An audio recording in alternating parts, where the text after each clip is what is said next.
Tout d'abord, remercier le président du groupe GFM, remercier le DGA, M.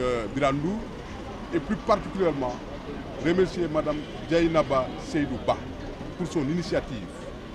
Parce qu'il nous a permis de connaître nos produits, que la clientèle, que les populations connaissent nos produits. C'est très important.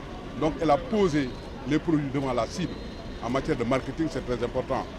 Et je dirais tout simplement que vous savez, l'habitat a connu quand même un pas très important avec l'avènement du président Macky Sall. Parce que simplement, il y a beaucoup d'instruments incitatifs qui ont été mis en place vraiment pour booster le BTP. Et qui parle de BTP parle de croissance économique. Et depuis qu'il est là, je pense qu'il y a eu le Fogalop, il y a eu ce que j'appelle l'avènement des pôles urbains, comme Diamniadio, comme le Lac Rose, comme Daga Kholpa, Déni Biramdaou, Diaksao Bambilor, etc. pour une superficie totale de 13 000 hectares, si on y adjoint bien sûr les pôles régionaux, qui sont au nombre de 24 fois 300 hectares. Donc vraiment le pas est décisif. Nous avons le Fogalop, nous avons la Télédac aussi qui nous permet d'avoir le permis de construire tout de suite. C'est très important. Tous ces instruments, avec la loi d'orientation sur l'habitat social, avec l'allègement donc, de ce que j'appelle la fiscalité, nous avons fait un pas important. Ce que j'appelle d'ailleurs les 3 F.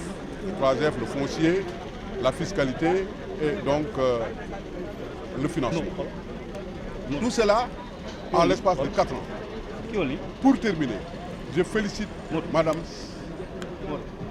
Djaïnaba Seydouba pour son initiative. Parce que déjà en 2012, on produisait 5 000 logements. Aujourd'hui, nous sommes à 10 000 logements. Nous sommes près de l'objectif qui est fixé dans le PSE. Et ça, c'est très important.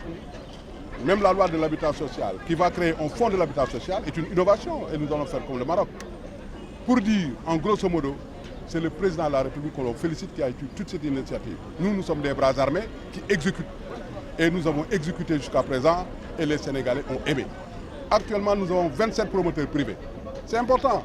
Nous avons 2 promoteurs publics, la SICAP et la SNHLM. Ça, c'est du jamais vu. Donc, il y a une effervescence positive dans l'engouement, dans l'effervescence de la construction. Voilà, c'est pourquoi les pôles sont très importants. Parce qu'à l'époque, nous étions concentrés sur Dakar. Et les gouvernements n'aidaient pas, ne protégeaient pas les promoteurs publics. Il n'y avait pas de foncier gratuit. Et maintenant, avec le système qu'on a mis en place, dans mon service, il y a ce qu'on appelle un comité d'agrément. Les promoteurs, ils viennent, s'ils remplissent les critères d'agrément, au nombre de 10, 7 critères techniques et 2 critères fixes et 3 critères financiers, ils les remplissent, ils ont le foncier gratuit. Et la gratuité de ce foncier va se répercuter sur le coût de sortie du logement. Ça, c'est important. Et donc, 15 millions, je pense que quand même, c'est excessivement abordable pour les promo-accédants, les primo-accédants et les gens qui ont des revenus irréguliers. Et donc, je dis que c'est très important. En tout cas, je félicite tout le monde. Je félicite le groupe Futurs Médias. Je félicite son président, le directeur adjoint et surtout la belle dame, la bonne dame aussi. La belle, la bonne, tout ça c'est bien. Et donc pour la promotion de l'habitat social. En tout cas, il nous a permis quand même que nos productions soient connues et c'est très important. Moi je dis que 15 millions quand même, c'est un prix abordable. Si le foncier est gratuit et on puisse répercuter la fiscalité baissée et on puisse répercuter vraiment la structure du coût dans le prix du logement, mais c'est important.